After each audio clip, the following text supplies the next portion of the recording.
এবারে একটু রায়গঞ্জের দিকে নজর রাখা যাক। শহরের জঞ্জাল সাফাই বেহাল রাস্তা ইস্যুতে বিধায়ক বনাম পুর প্রশাসক দ্বন্দ্ব আরও প্রকাশ্যে এসেছে। কিন্তু তারপরও কি হাল ফিরছে শহরের? এখনো যত্রতত্র নোংরা আবর্জনার স্তূপ, বেহাল রাস্তার কারণে বাড়ছে মানুষের ক্ষোভ। সেই চিত্রই ধরা পড়লো আমাদের ক্যামেরায়। রায়গঞ্জ শহরের পরিচ্ছন্নতা আর বেহাল রাস্তা নিয়ে সরব হয়েছেন রায়গঞ্জের বিধায়ক। তার পাল্টা গতকালই আবার সাফাই দিয়েছেন পুর প্রশাসকরা। নিজেরাই নিজেদের কাজের প্রশংসা করলেও আখেরে কি হাল ফিরছে রায়গঞ্জের?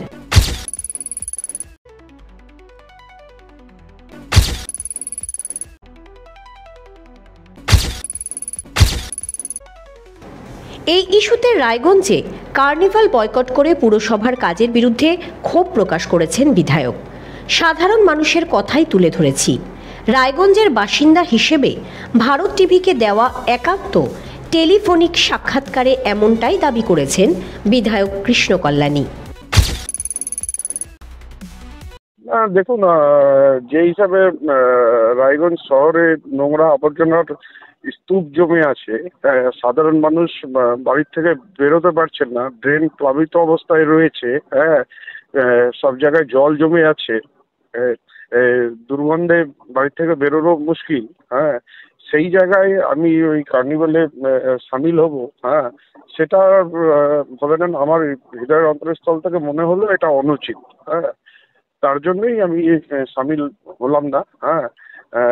রায়গঞ্জের নিশ্চিত পরিকাঠামো ভালো করার জন্য আমাদের যথেষ্ট সহযোগিতা করেছেন আরবান ডেভেলপমেন্ট মন্ত্রণালয় থেকে ফিরহাদ হাকিম মন্ত্রী সাহেব, উদয়ন গুহ এনবিডিডি থেকে তারা 7 কোটি টাকা দিয়েছেন। ফিরহাদ হাকিম ডিপার্টমেন্ট থেকে 10 কোটি টাকার মতো আমরা এনবিডিডি থেকে পেয়েছি। সেই এখন কোনো প্ল্যানিং ছাড়া রাস্তাঘাট খুঁড়ে রেখে দিয়েছেন, মানুষ চলাচল করতে পারছে না। সেই জায়গায় ভাবে নেন কার্নিভালে আমি সামিল হব, সেটা আমার মনের দিক থেকে আমি মেনে পারিনি। সেই জন্য কার্নিভাল থেকে বেরোবো। 26-এ নির্বাচনের এখন দেরি আছে। আমি প্রথমে হচ্ছে রায়গঞ্জের বিধায়ক আর রায়গঞ্জ পৌর এলাকার একজন নাগরিক। আজকে রায়গঞ্জবাসীর আওয়াজ তোলাই আমার কিন্তু নৈতিক দায়িত্ব আর কর্তব্য পড়ে। আর এই আমি ফেসবুকে যেটা লিখেছি, সোশ্যাল মিডিয়ায় যেটা লিখেছি, সেটা রায়গঞ্জের জনগণের আওয়াজটাই তুলে ধরেছি। আপনারা রায়গঞ্জ জনগণের কাছে আপনারা জিজ্ঞাসা করলেই বুঝতে পারবেন। এটা কৃষ্ণ কল্যাণী নিজের হয়তো সোশ্যাল মিডিয়ায় নিজে মানে পোস্ট করেছি, কিন্তু এটা বাস্তবে রায়গঞ্জবাসীরা। বিজেপির কথা বলে লাভ নেই, ওরা তো সারা বছর কোনো কাজ করে না। তারা সবসময় একটা বিরোধীর রাজনীতি করে, মানুষের জন্য কোনোদিন কাজে আসে না। তাদের এই ধরনের কথা বলা উচিত, ঠিক আছে? আর তাদের কথাকে আমি গুরুত্ব দিই, ঠিক আছে? আগে নিজেদেরকে মানুষের কাজে নিয়োজিত করতে বলেন। সারা বছর এদের দেখা যায় না, যখন ভোটের ডঙ্কা বাজায় তখন উড়ে গিয়ে জুড়ে আসে, আর তাদের কথার আমাকে কৈফিয়ত দিতে হবে আমি মনে করি না। আবার রবিবার জরুরি ভিত্তিতে সাংবাদিক বৈঠক ডেকে বিধায়কের বিরুদ্ধে সুর চড়িয়ে নিজেদের সাফাই গাইলেন রায়গঞ্জের পুর প্রশাসকরা। কি বক্তব্য সন্দীপ বিশ্বাস আর অরিন্দম সরকারের, শুনুন। আসলে ওনার উদ্দেশ্য ছিল এই রায়গঞ্জ পৌরসভাকে পিছিয়ে দেওয়ার ষড়যন্ত্র ছিল ওনার মনের ভেতরে। উনি যেটা সবচেয়ে অন্যায় কাজ করেছেন সেটা হলো গত 12 তারিখ থেকে এখানকার এক শ্রেণীর কর্মচারীকে লেলিয়ে দিয়ে বেতন দেবার নাম করে বেতন কেন দেওয়া হয়নি, 2 মাসের বেতন কেন পেন্ডিং, কেন বোনাস দেওয়া হয়নি, 12 তারিখ থেকে আন্দোলন শুরু করিয়ে দিলেন। এটা সম্ভব? 28 তারিখে দুর্গাপুজো আর আপনি 12 তারিখে তাকে বোনাস দিতে হবে? এটা কোন খেলা? আবর্জনা মুক্ত একটি শহর উপহার দেবার পরে ওনার কি কারণে গাত্রদাহ হলো আমরা জানি না। গাত্রদাহের একটা কারণ আমরা অনুসন্ধান করে পাচ্ছি যে উনি আমাদের সাথে বিভিন্ন সময় সম্পর্কে এসেছিলেন। যে পয়েন্টটা সেটা হচ্ছে রামা রেডিও হাউস। রামা রেডিও হাউসের ওখানে হঠাৎ করে আমরা দেখতে পাচ্ছি যে সেখানে 100টার বেশি পাইলিং করা হয়ে গেছে এবং আরো 100টা পাইলিং করবে, মোট 250টা পাইলিং হবে। নোটিশ করে আমরা মালিকদেরকে বললাম কাজ বন্ধ রাখতে, নাহলে পরে আমরা আইন অনুযায়ী ব্যবস্থা নিতাম, পৌর আইন অনুযায়ী। তারপরে সেই সংস্থা আমাদের কাছে আসেন চেম্বারে, তারা কথা বলেন, তারা মাত্র 35 লাখ টাকা জমা দিয়েছেন আমাদের অ্যাকাউন্টে। আমরা সেই বঙ্গীয় পৌর আইন মেনে কাজ করতে গিয়েছি বলে আমাদেরকে বাউন্সার দেওয়া হচ্ছে যে আমাদের রাস্তা নোংরা, আমাদের রাস্তায় নোংরা। তাহলে লাখ লাখ মানুষ এই বিভিন্ন জায়গা থেকে কি করে দুর্গাপূজায় আনন্দ উপভোগ করলেন? একটা কমপ্লেন আপনাদের কাছে আছে, একটা কমপ্লেন আমাদের কাছে আছে। হঠাৎ ওয়ান ফাইন মর্নিং মনে হলো যে আমি পৌরসভার বিরোধিতা করব, আমাকে ঘুরতে যেতে হবে রায়গঞ্জের বাইরে, সেই জন্য আমি যাবার আগে একটা দোষারোপ করে চলে যাচ্ছি। এই উদ্দেশ্যে উনি ইতিপূর্বেও আমাদের ম্যাডামকে ভুল বুঝিয়েছিলেন, আমাদের সরানোর চক্রান্ত করেছিলেন, কিন্তু ম্যাডাম চিফ মিনিস্টার শেষ মুহূর্তে ঠিকভাবে আমাদের নেতা অভিষেক বন্দ্যোপাধ্যায় সব খবরাখবর নিয়ে দেখেছিলেন যে উনি যা বলছেন সেটা সঠিক না, এবং পরবর্তীতে আমাদেরকে রেখেছিলেন। কিন্তু ওনার পারপাস সার্ভ করতে হবে মিউনিসিপ্যালিটির মধ্যে থেকে, যেটা একটু আগেই চেয়ারম্যান বললেন যে বিভিন্ন বিষয়ে উনি চাপ দেয় যেগুলো অন্যায়, সেই চাপ দেওয়াতে সেই অন্যায় কাজ আমরা করিনি। আবার চেয়ারম্যান সেটাতে প্রশ্রয় দেয়। এখন ওনার এমন কোন চেয়ারম্যান দরকার যিনি তার সব অন্যায় প্রশ্রয়কে মেনে নেবেন এবং তার বিজনেস ফার্নিশ করবার জন্য তার পাশে এসে দাঁড়াবেন। এটা আমরা থাকতে হবে না, সেটা আমরা থাকি তাও ভালো, আমরা চলে যাই সেটা, তাই তো? একদম। আমরা অন্যায়ের সাথে মাথা নত করবো, অন্যায়ের কাছে মাথা নত করবো না। এই বাঙালি স্বাধীনতা আন্দোলনে 80% ছিল, সেই বাঙালি মাথা নত করে কথা বলবে না। আমি তো তা জানি না কার মধ্যে প্রভাব পড়ছে, জাতি বিশেষ করে না, যারা বাংলায় থাকে কথা বলেন বাঙালি মনে করি, এবং সবাই সব ধর্মের মানুষকেই যারা বাংলায় থাকে তারা আপনাদেরকে আমরা বাঙালি। আমাদের আদেশ মাহাতো আছে, মুজাফফরপুরের লোক, এটা কোন সবকিছু বলে আজকে এত উদ্যত দেখাতে পারছে।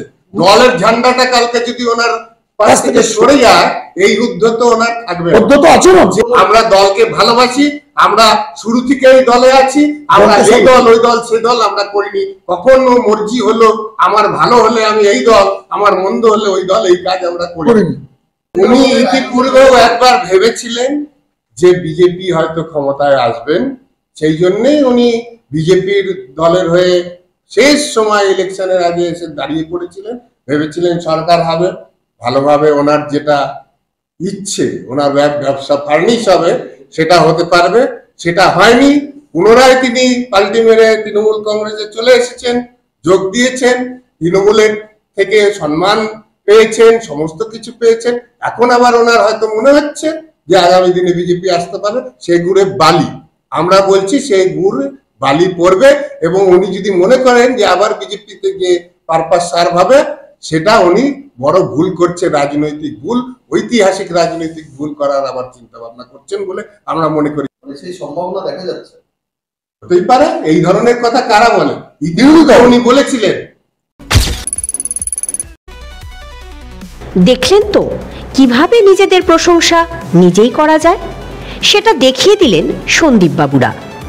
কিন্তু রবিবার ছুটির দিনে অফিস খুলে তড়িঘড়ি কেন এই প্রেস মিট? কেনই বা নিজেদের ঢাক নিজেরাই পেটালেন? পেছনে কি কোনো বড় রহস্য আছে? বিরোধীরা বলছেন লেজে পাড়া পড়েছে, প্রদীপ নেভার আগে তাই এত ছটপটানি। রায়গঞ্জের পৌর প্রশাসক সম্পূর্ণরূপে উন্নয়নের কাজে ব্যর্থ।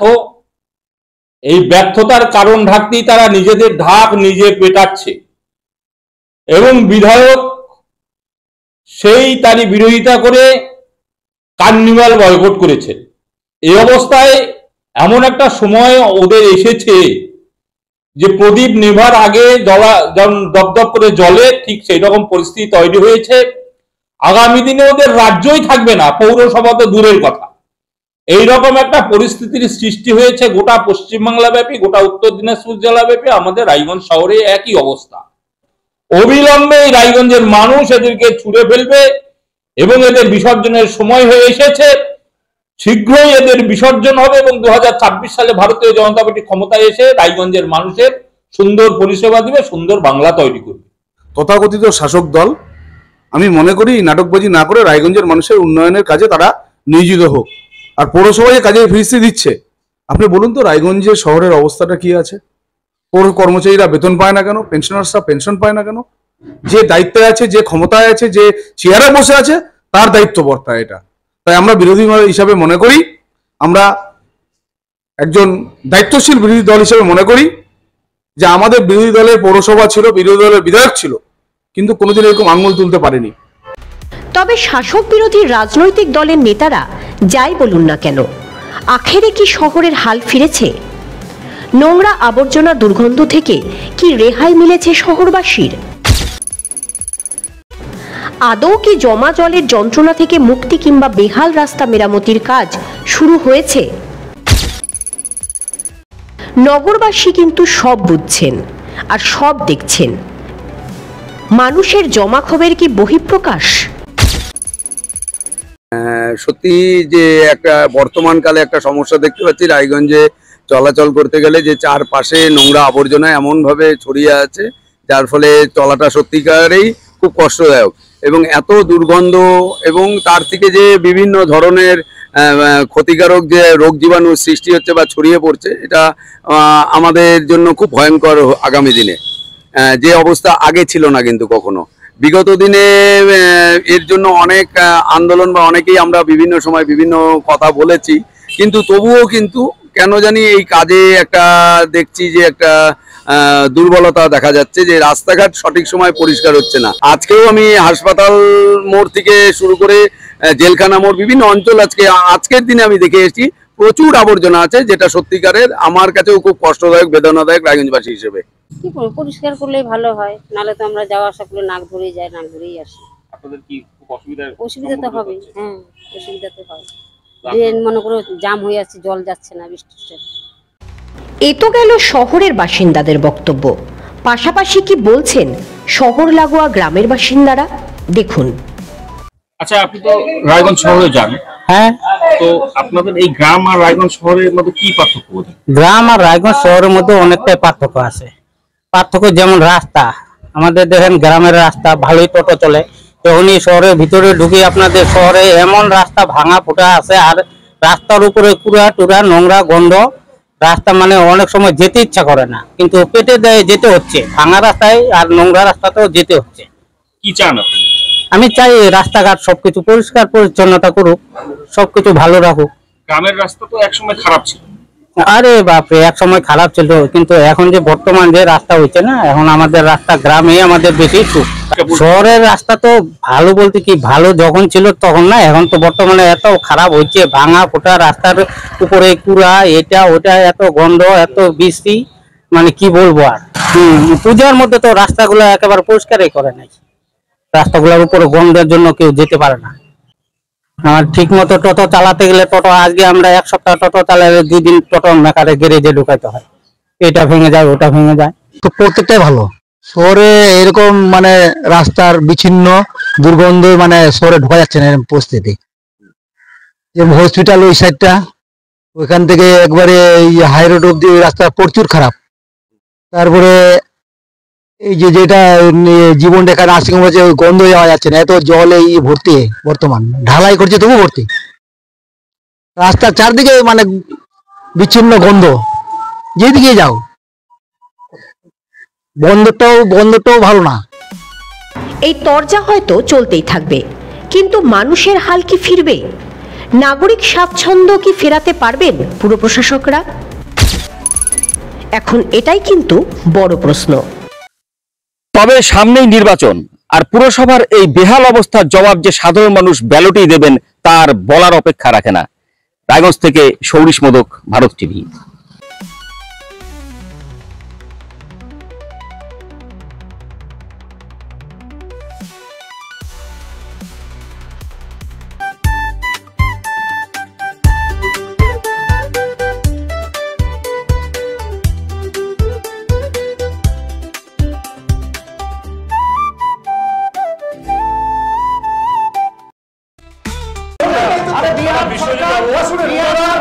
রায়গঞ্জের উন্নয়নে কি এক হবে শাসক বিরোধী?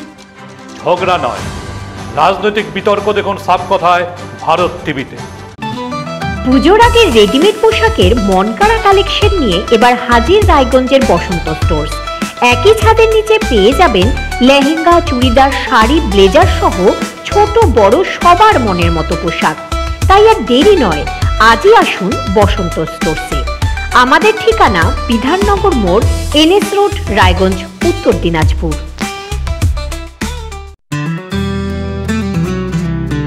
গ্রসারি থেকে কসমেটিক্স,